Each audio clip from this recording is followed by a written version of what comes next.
Welcome to the Doggy Dojo. I'm your host, Susan Light, a Los Angeles-based dog trainer and behavior consultant on a quest to become worthy of the title Sensei of the Doggy Dojo. Today, I'm so excited to talk about the Thank You for Barking protocol with the trainer who developed it. I share this protocol with my clients at least once a week, and I use it with my own dog as well. If your dog barks at the neighbor dog, the mailman, etc., this is the protocol I recommend using. The steps are simple. 1. Set up some preventative management. 2. Prepare by choosing a cue and having some treats handy. 3. Start training the cue when your dog is not barking. Step 4. Reinforce the barking, or even better, the precursors to the barking. And 5. Move the reinforcer down the line. If that didn't make sense to you, stick around. We're going to go into each step more in depth, and I promise you it's not difficult. This episode is a little longer than usual, but it's a topic that's really important to a lot of dog owners, especially in cities. Having your dog barking uncontrollably is rough for everybody. So my guest is a multi-certified Chicago-based dog trainer and teacher. In addition to consulting with private clients locally and online, she teaches other professionals as a Karen Pryor Academy faculty member and a co-instructor for Susan Friedman's BehaviorWorks. Dr. Friedman has been on the podcast. Check out her episode. It's great. Today's guest has presented at multiple conferences, including the ClickerExpo, where I had the pleasure of meeting her, the IAABC Foundation Conference, and APDT. She's a former journalist and worked for many years as an editor and writer before coming to dog training. In 2018, she went back to school and earned her master's degree in applied behavior analysis from the University of Kansas, where her thesis research was related to stimulus control solutions for owner-directed barking. Please welcome the author of the Thank You for Barking protocol, Kiki Yablon. Welcome to the podcast. Thanks for having me. Thank you for coming. I'm so sorry. I literally just read your bio that you sent me, and your thesis was barking? Yes. Well, we couldn't have a better guest to talk about this then. Is that when you developed this protocol? No, actually the protocol that I used in my thesis is something that I would consider using when the purpose of the barking is to get the person to do something, like deliver food or give cues, or what often gets labeled demand barking. I called Attention it seeking. Yeah. I don't know if I would call it that. I called it owner directed barking. But the protocol that you wanted to talk about today is that's something I tend to use more when the function of the barking is to make something go away. So like a mailman or somebody passing by a gate, and something that the person can't get ahead of because they don't even know it's there until the dog is already barking at it. Yeah. And I would say I send this protocol and walk clients through this protocol so much because barking is probably one of the biggest things that people have issues with their dogs, but it's such a functional behavior, right? Dogs don't bark for no reason. So before we get into that, I love that you said, we're going to do different things for different types of barking. So everybody's really clear when to use this protocol. Where do you put the major functions of the barking as? What are the different types of reasons that dogs bark? So there could be as many reasons to bark as there are dogs, really. So barking is a behavior that dogs generally come with, sort of part of the package we call dog. Just like speaking or using language is typical of humans. Mm-hmm. It's the noise they make. It's what their bodies are evolved to do. And who knows why they bark for the very first time? That I would chalk up to it's a dog. But once it hits the environment, they can learn to use it for various things. And I think in living with people, they learn to use it for a lot of things. because it works for a lot of things. Yeah. So um, a dog might bark to get you to look up from your computer. A dog might bark to get the mailman off your porch. A dog might bark because occasionally it works to bring another dog closer. I'm trying to think, why does he bark? I know I don't know. one of I my was trying to dogs. think of some more creative ones, but Yeah, she go barks at ahead. the dogs she wants to play with, like you're saying, like hoping that they'll come play with her, Yeah, which or that seems you'll take her over counterintuitive. to them. Yeah. Yeah.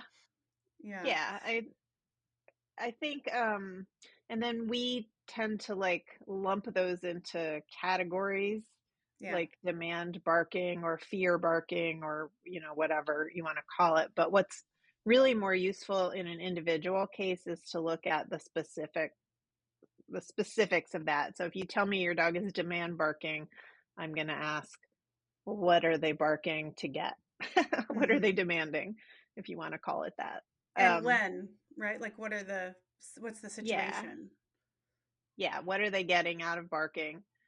Even if it's only sometimes. And that's where it gets really tricky, I think, is, when the dog barks at people on the porch, they don't always go away. Sometimes they come in. Mm. So that can make it a little bit trickier to kind of guess what is the dog. Are they barking to get people to come in, or are they barking to get people to go away? And if that's the case, you can use some other information to kind of determine that, like, what do they do when people come in? um, but but knowing what the function of the barking is in as much specificity as possible, with as much specificity as possible, is important to designing an intervention that's likely to work. Yeah. So this protocol is an intervention for, you're saying, the barking where they want something to go away. So The mostly the at thank you protocol, yeah. Is that should do you need us to talk about that, or what it the is, thank you or for barking. Yeah, we're going to go through yeah? the whole protocol step by Okay. step for sure. But Okay. I just want to Good. make sure people are not trying to use it in a situation where it's not likely to work. You know what I Yes. mean? Yeah. So what's interesting about, I think, I think it's interesting about the thank you protocol is that the function of the barking there is the person going away. And one of the things that makes it hard to develop an intervention for that um, is that you don't really have any control over whether things go away outside your Yeah. house or outside your fence. So it's actually an intervention that doesn't use the function. It uses the information about the function being to go away, to get things to go away, but it doesn't use that as the reinforcer because I don't have any control over whether the mailman leaves. I can't ask the mailman to do something different or to leave contingent on a different behavior. Like Yeah. they're busy. Hmm. And same thing with people walking by my gate. So what I'm actually doing with the thank you protocol is I'm taking advantage of the fact that, like I said, when dogs bark for one reason, whatever the first reason is, they can quickly learn that it's good for other things. And so I am adding a function when they bark at something outside initially to make it go away. I'm adding a function, which is you can do that to get food. And that's the first step in the protocol. Yeah. And so we are reinforcing the barking, which I think some people get really confused by. They're like, Yeah, I I don't always want tell them to people, bark. Why are we reinforcing it? yeah, the thing is they're already barking. And we need to broaden what we think of as reinforcement from stuff that we give our dogs when we want to reward a behavior to the function of a behavior. So whatever happens, what changes in the dog's environment when they do the behavior that makes that behavior more likely to happen again in the same situation next time. Yeah. So if they're barking and the mailman goes away and they keep barking when the mailman comes, the behavior is already being reinforced by something that I don't have any control over. Yes. So Yeah. we can get it happening sometimes for something that we do have control over and that we can train with, which in this case is usually food. Yeah. So the protocol's 5 steps. So step 1, preventative management. Step 2, preparation. Step 3, train when they're not barking. Step 4, reinforce the barking. We're going to get into all these deeper. And then step 5, move the reinforcer down the line. So let's start with 1, preventative management. What does that look like? Why is that important? So like we were saying, the behavior of barking at the thing to make it go away continues to get reinforced every time something goes away. So we want to try to just kind of taper off how often that is working for the dog. And since we can't control whether something goes away, and it wouldn't necessarily be a good idea to address that by having people just stand their ground either, because then the dog may escalate to Yeah. louder barking or biting before they eventually taper off on barking. Because we don't have any control over that, we want to just at least we want to prevent the dog from perceiving the person walking by, so that they don't practice barking and don't keep getting reinforced. And honestly, sometimes if you can do that really successfully, like if your dog only barks when they see stuff and you can put up some window film, you don't really need to do the rest of this protocol. Right? If that's fine to live with, and that would be my Yeah. preference. I'd rather not do the whole thing. Yeah, management is magic. And like people are like, I don't want to block the window. And it's like, oh, all right.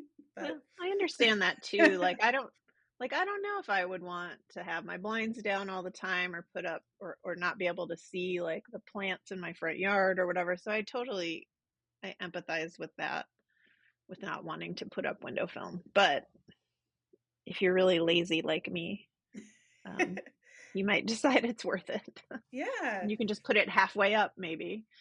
So Yeah, depending on how tall your dog is or if they have access to the window. yeah, I also talk about Yeah. that too. Like, let's move. Does the couch have to be right next? Like, does the couch need to be right next to the window? Does this I don't know, chest that is the perfect height for the dog to hop up on, could that go somewhere else?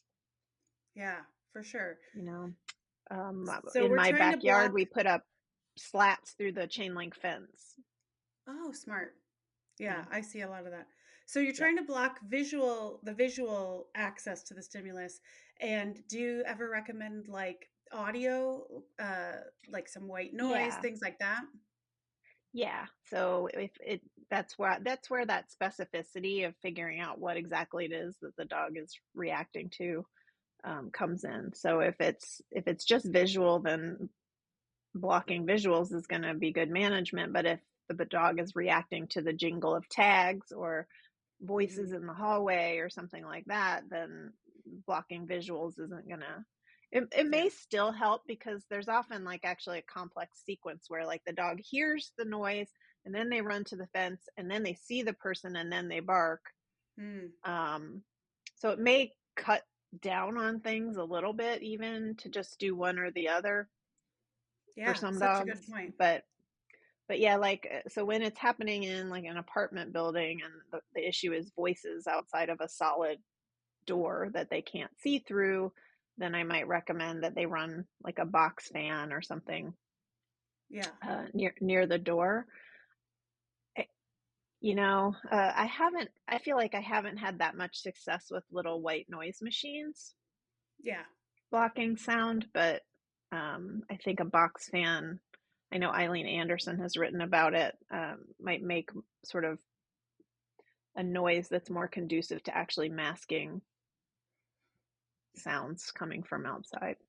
Yeah, and I usually recommend people play with different things. Like, yeah, white noise probably isn't going to cover it well, but maybe like the TV or an audiobook. Because if it's people's Yeah. voices, if there's already voices talking, that's why sound masking is not about your dog not hearing the sound. It's about it sort of blending in to what they're already Yeah, like hearing. reducing contrast. Yeah. Yeah. So And you I've recommended play like around with it. layers, like if, Yeah. especially if you're not home, like run a box fan and like maybe leave the TV on. Yeah. But I'm also sensitive to the fact that like some people may be really annoyed to have a box fan running in the background of their life all the time. But you know, Yeah. is it more annoying than the dog barking? You have to decide. Yeah. So step one, try to find that place that works for you, for your environment, for your dog to kind of prevent it as much as you can.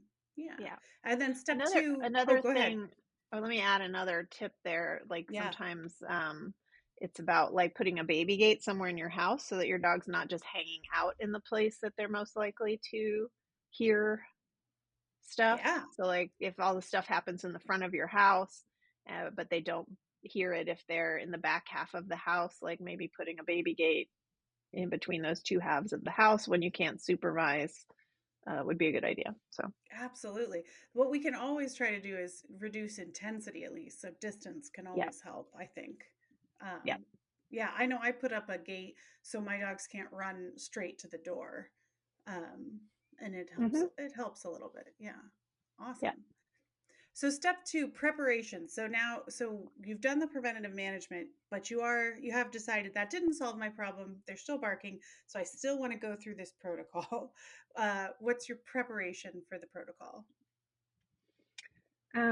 So preparation is you're going to pick a cue um, that you're going to use to call the dog back for a treat, basically. Um, Initially, you're just going to teach the dog that this cue means treats are happening, whether they come to it or not.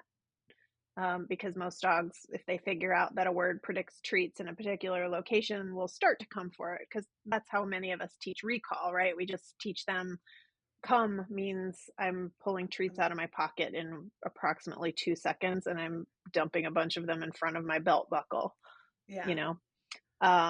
So My picking mom's a recall cue, cue is treat. She just says yeah, treat why not? and they Yeah. come and run for their treat.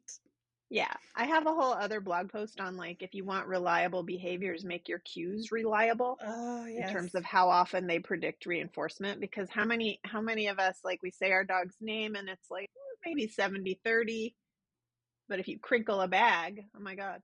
It's Um always food. Yeah, yeah. 100%. So kind of like selecting a cue. So a lot of people want to use their recall cue here or the dog's name, but we have to test and make sure that that actually gets a strong response. And a lot of times it doesn't Well, because the person's already been yelling it and not providing treats on a regular basis when they yeah, yell it.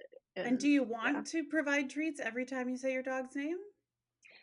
You no. know what I mean? So So don't make that yeah, your cue. Yeah, yeah. that makes sense. And a lot of people have already kind of messed up the first recall cue they tried to teach too. Yeah. So I picked thank you. It was purely me being cutesy, like thank you. Like it's hard to say mad. Oh, I just said it, and now I have to give my dog a Oh, treat. Hang on a sorry. second.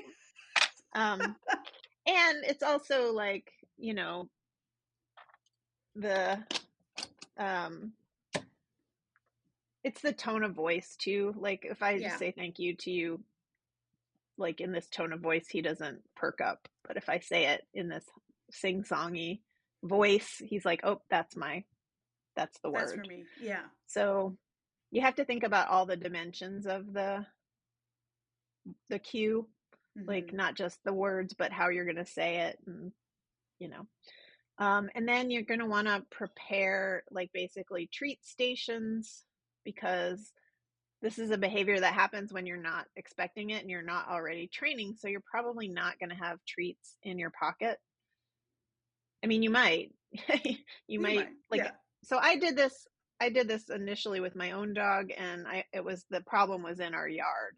And so I Mm. did make sure that I had treats in my pocket anytime we went into the yard together.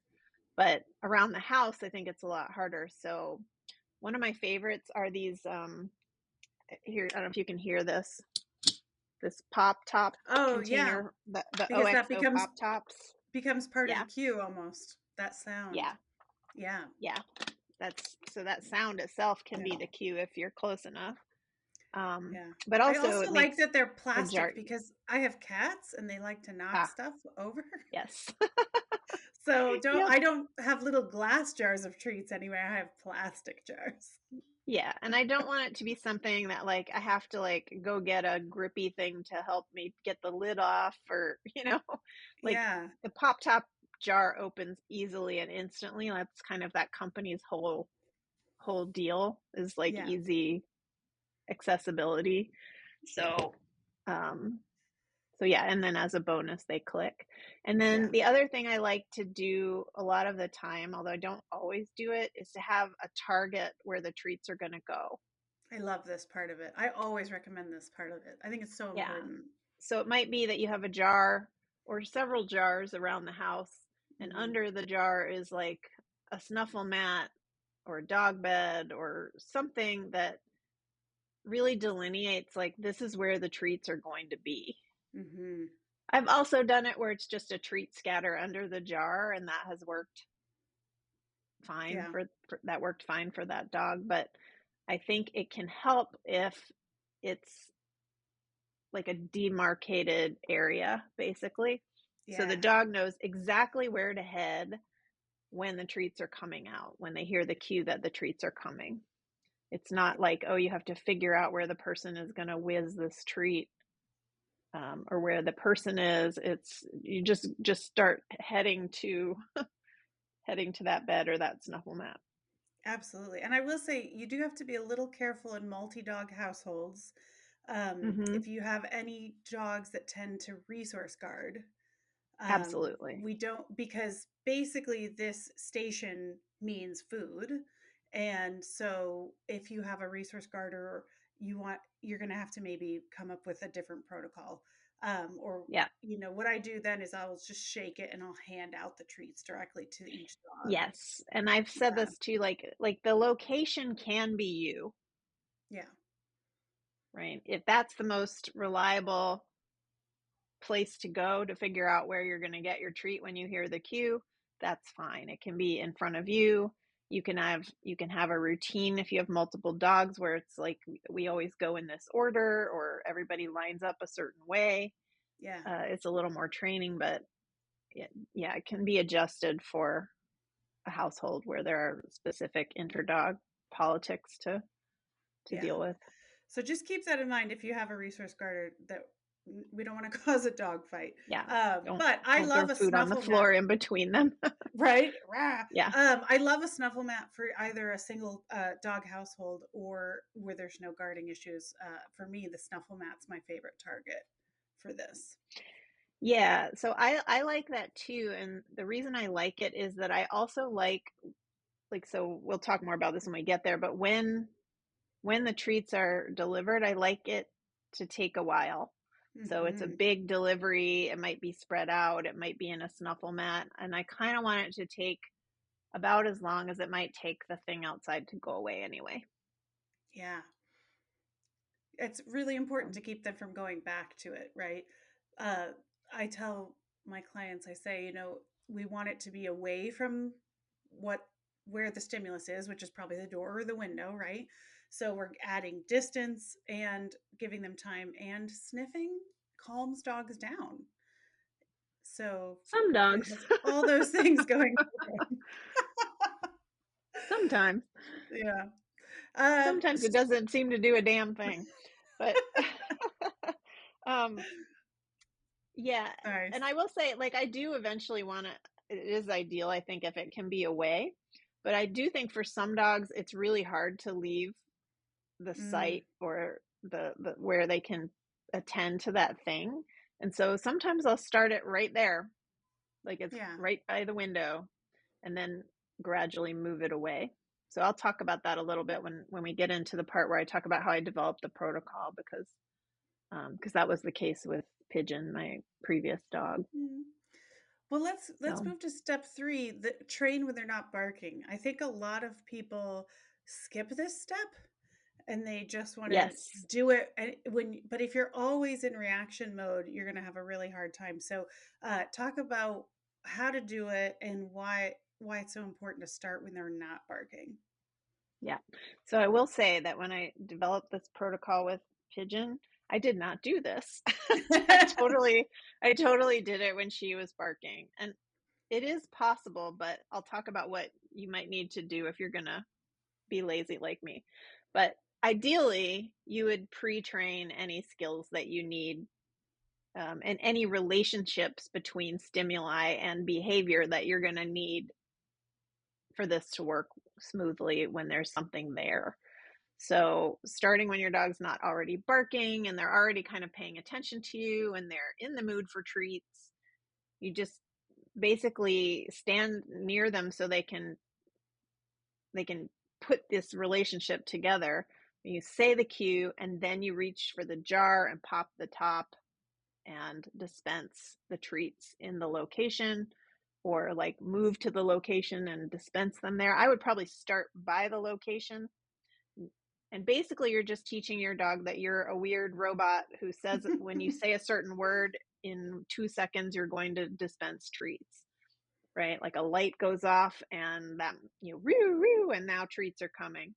And it's independent of the dog's behavior, other than that they need to be paying attention so they can notice, gee, when you do that noise, the next thing you do is this treat dispersal in this location. Yeah. So you just pair those two things, and then you start to notice what your dog does when they hear the sound. And then you can do it when maybe they're looking away from you for a second and see if they like turn back like, woo. And then you can start to build like, a little bit of distance.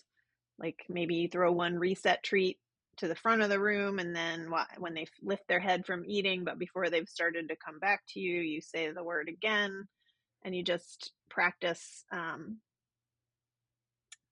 It's just like teaching a recall, except the recall is to a specific location. It's going to be reinforced with a scatter and not maybe from your hands, and unless you have a resource guarding thing. Yeah. And then practicing that behavior in the area where you want it to happen, I think is probably important. Like do it near practice coming away from the window or the door or the fence where they're usually barking. Yeah. So when I did this with Pigeon,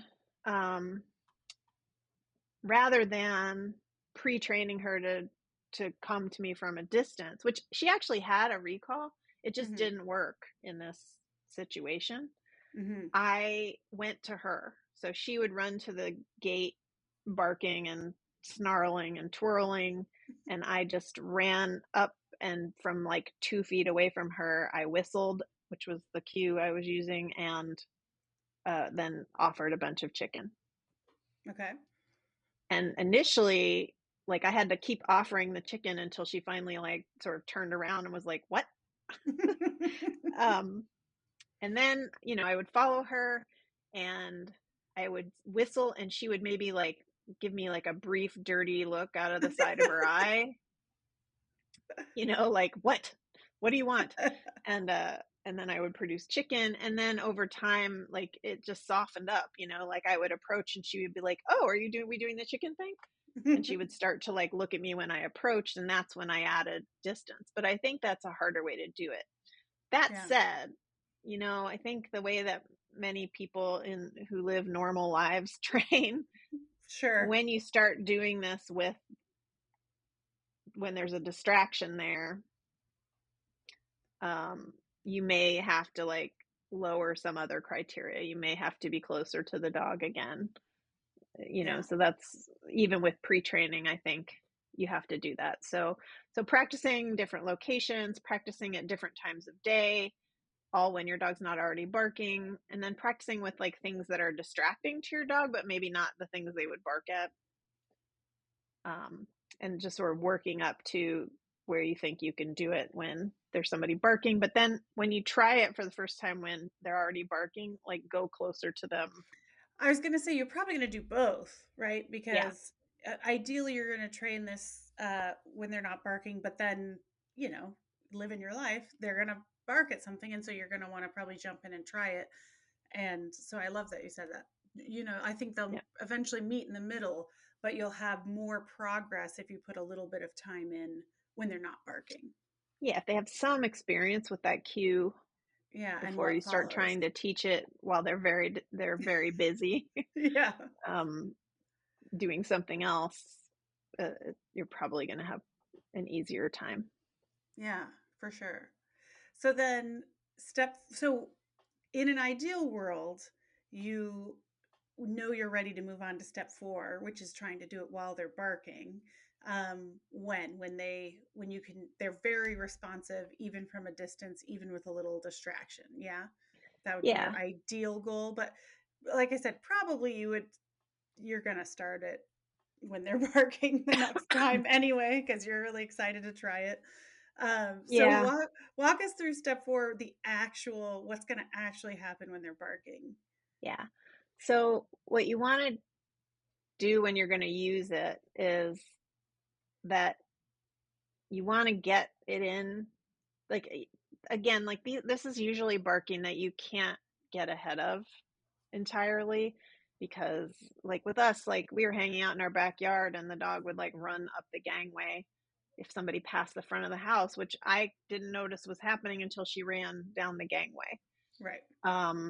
Or like if somebody passes by your windows and you have your back to the windows watching TV, like you don't notice it until your dog basically tells you there's somebody out there. Yeah.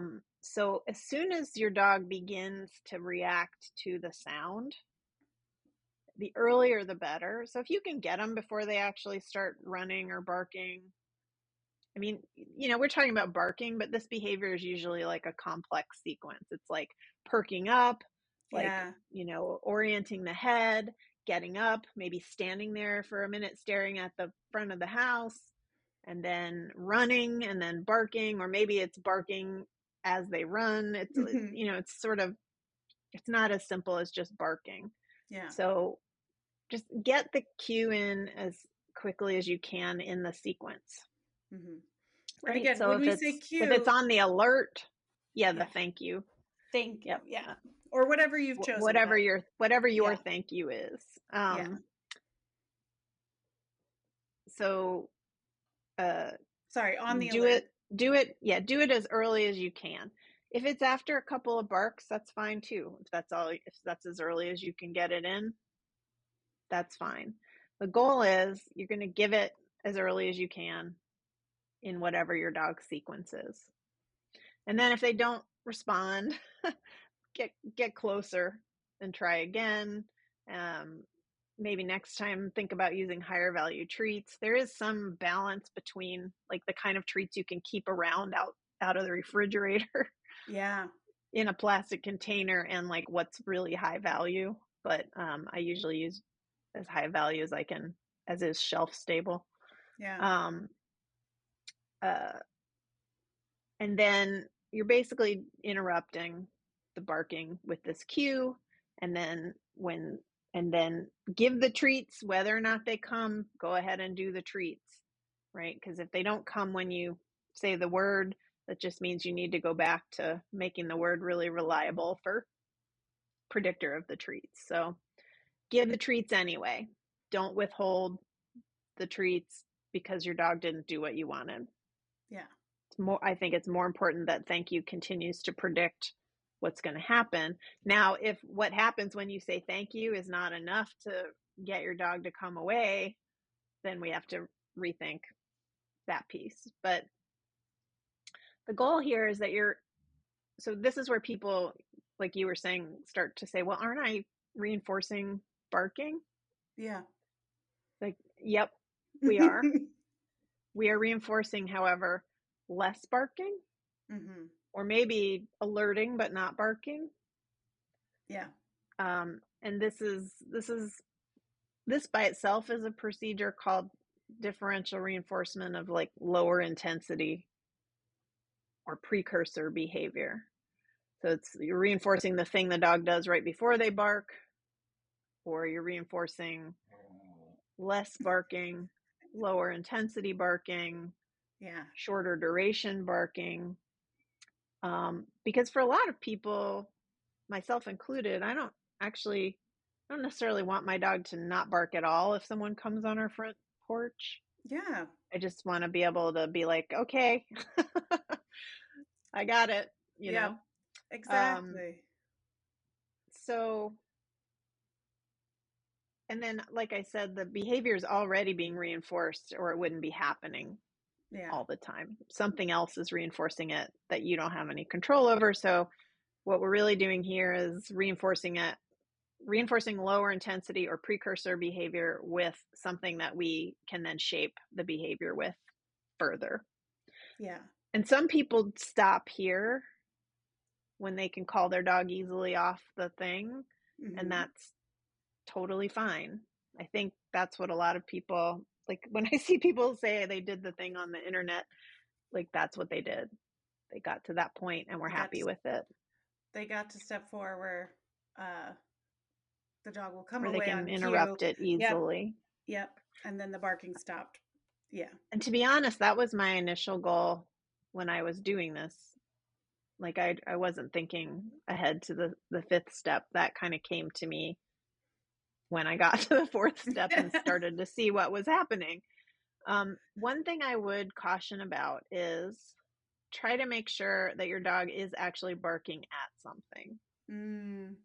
Because sometimes the dog will learn to go bark as if there's something outside and there isn't.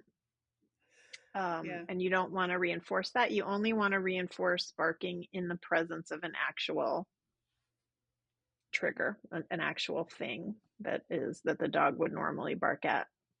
Yeah. And that can be hard sometimes. Yeah, because dogs are smart. Yeah. Dogs are smart. Yeah. Yeah. And so if you accidentally reinforce too many times when they just bark. So I think a common place for them to learn that is like you did it and they ate all the treats and the thing's not there. And then they go run and bark at the door again. And there's nothing out there. So I tend to err on the side of like, if I'm not sure, then I just don't do it. Okay. Just kind of see what happens if you don't give the cue. Yes. Yeah, I see that. And then if the dog comes back to me after barking at nothing and looks at me, then I might reinforce that. And then step 5, or are you ready to go to step 5? Yeah, I'm ready. So step 5, the step we didn't know we needed. Yeah. So when your dog is responding rapidly, when you are cueing, when you give the thank you, almost like they're expecting it or are like excited to get it as a result of barking or alerting, or if like most of us, you're not perfect and you're a little bit late, like you're like, oh God, I got to say thank you. And then your dog looks at you after a few barks, like, and when I say that way, I'm picturing a Muppet, like animal looking at you like, Did I do the thing? Did I do it? Yeah, I did it. Why haven't you called me yet? Right? Yeah. Like it's the same thing that you see when you click behaviors sometimes. Yeah. And if you're late with the click, the dog like sits, they put their butt down and then they look at you like, You missed your part. I did my part. Yep. Yes. So then what I'll start to do is I'll wait for that look. Right? So the dog sort of starts to run to the window, barks, maybe they bark once and then they glance back at me. Now I'm going to use thank you to reinforce that. Love it.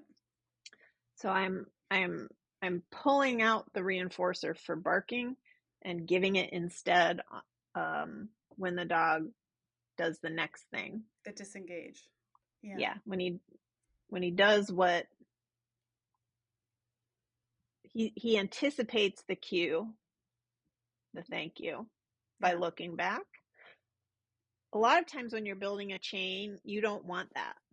If you're doing an agility sequence where the dog does one obstacle and as they come off that obstacle, you reinforce by giving the next cue, I don't want the dog like pausing and looking back at me. Well, I don't do agility, so I don't really care. But if you do agility, like you Right. probably don't want the dog like coming off the teeter and then turning towards you, or going to the next obstacle that you've been cueing without you cueing it. Mm-hmm. But here, that's exactly what we want.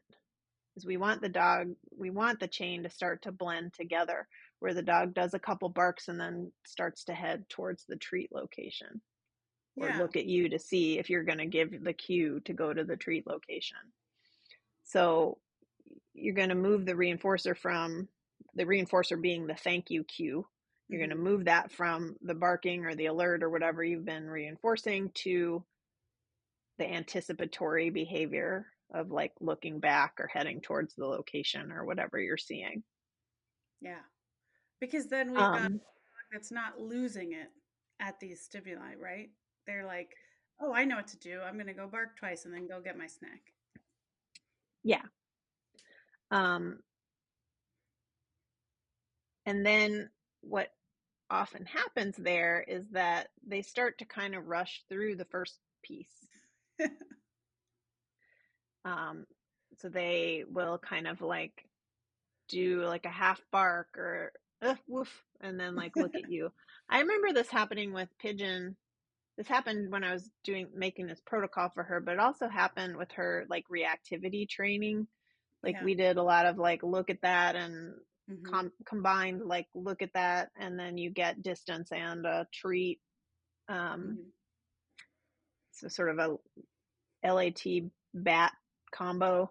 Yeah. And when she did have a reaction at that point, like bark at somebody, it was almost like the energy had gone out of it. Mm. She would kind of be like, bark, and then she would like look at me. And I think that's just because sometimes I was late, so the barking happened and then I called her away or, Right. moved, clicked or moved away or whatever. So, so you start to see that first behavior kind of weaken. And then they start going towards the behavior that's closest to the reinforcer. Yeah. Yeah. I love it. And how So long does this process usually take before you start to see that like progressing all the way through the 5 steps? I don't have a great answer for that. I think it depends on too many things. Like I still, how long have I been? I've been like training professionally for like 15 years, I think. And I still, when people are like, how many sessions do you think X will take? I'm like, I don't know. Yeah. Yeah. That's So probably the right answer though. yeah, I have no idea. I mean, what I usually say is that, yeah, yes, you should see progress quickly once you have some training on the behavior, I think. For sure. It depends on like how much you practice and how much pre-training you do and how motivated your dog is by food a little bit, or whatever you're using to back up the thank you. It depends on the way your house is set up. It Yeah. depends on how many opportunities per day you have to do it.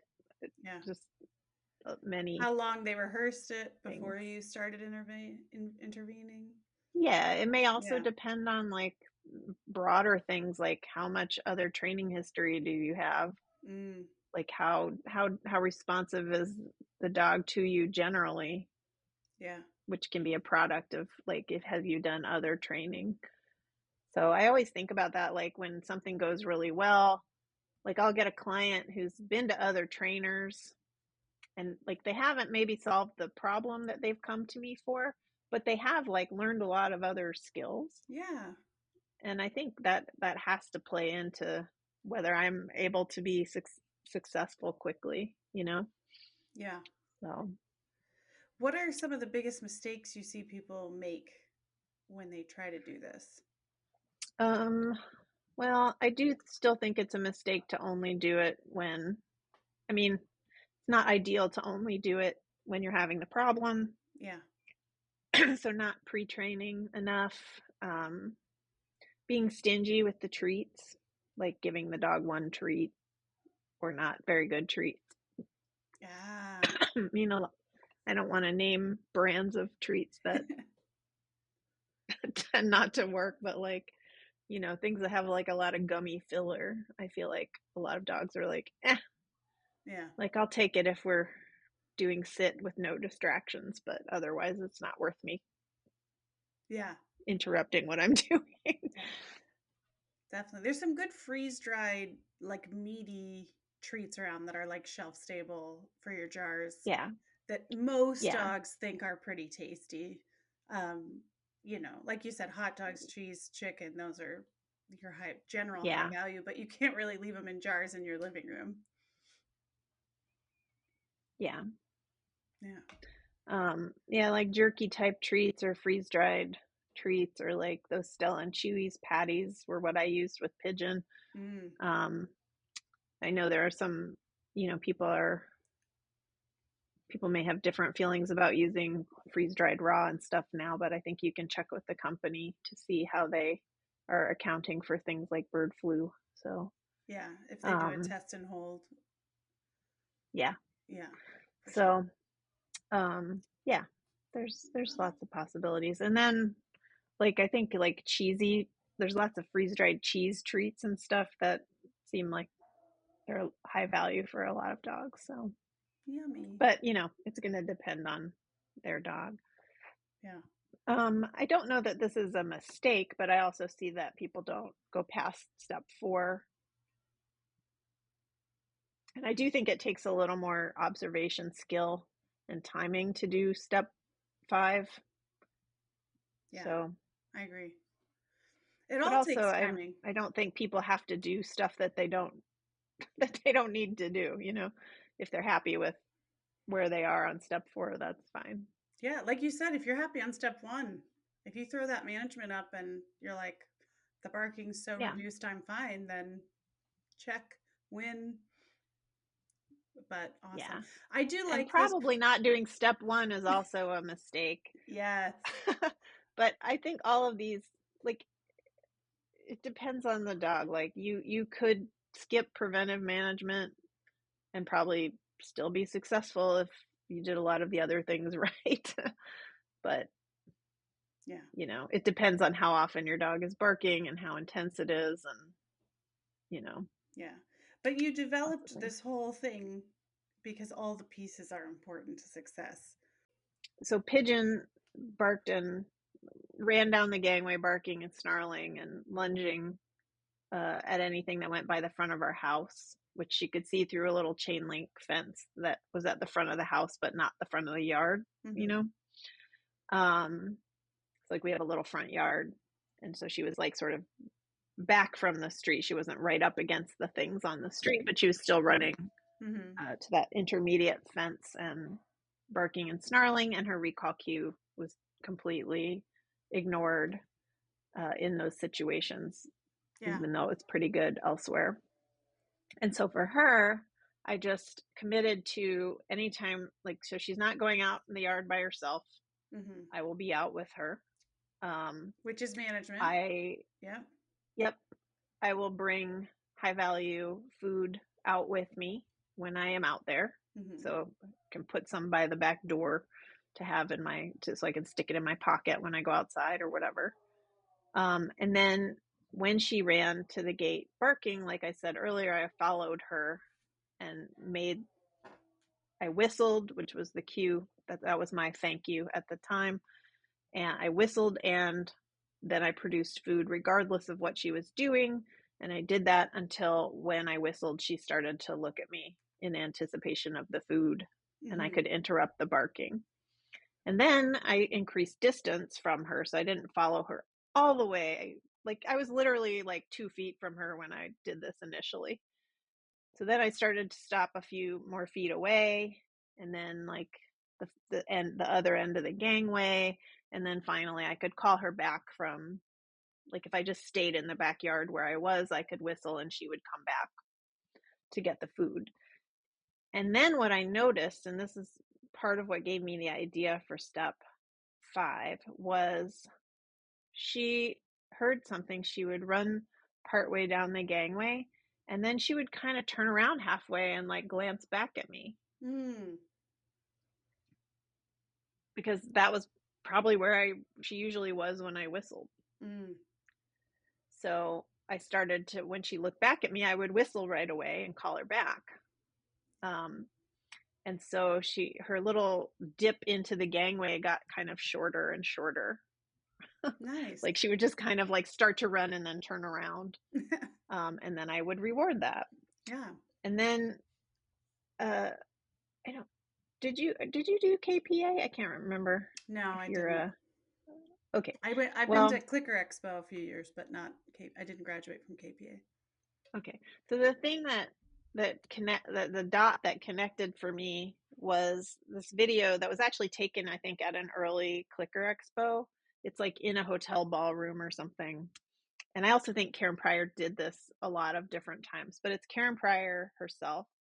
And she's giving a demonstration with humans of how to not screw up a chain. And by chain, I mean like not a permanent sequence, but like what is commonly in training called a chain. It's just like you reinforce one behavior with the cue to do the next behavior. So she had a person with a sign that said turn, and then a person with a sign that said clap, and those were like, they were cues. And then there was a click, and then there was like a bag of Hershey's Kisses or something. And so the human, right, they first built the chain. So first person holds up the sign turn, and the person turns until the next person holds up the clap sign, and then she stops and starts clapping, and then there's a click and a treat. And the duration of those behaviors was kind of like each behavior went until the next cue happened. And then what she showed was what happens if the second cue, the turn cue, after we've established this pattern, what happens if the turn cue is late or weak? Like the person just flips it up a little bit. And what happened was the person started to anticipate this cue that was missing. Sure. So the person would turn, and then around the time where she usually got the turn cue, she would start clapping, and then she would get clicked for clapping and get the chocolate.